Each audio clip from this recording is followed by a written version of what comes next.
وەکو پەرلەمانتارانی یەکێتی قەرارمەندا کە بچینە نێو کۆبنەوەکان بۆی قەرارەتەکان لە بەرژەوەندی خەڵک بێت لانی کەم خەڵکێک سوودی لێوەربگرێت.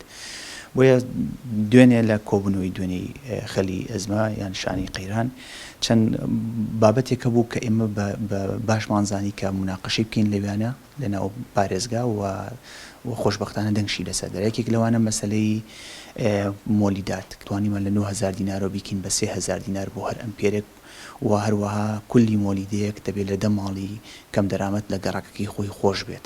ئەمە متابعا کرێت لەلایەن ئەو گروپی کە ئیشوکاری مۆلیداتەکەن و مەراکزی پۆلیسی شاگەداکرێنەوە کە متابعی ئەم بابەتە بکەن. دەبێ هەموو خاوەن مۆلیدێک التزام بکات.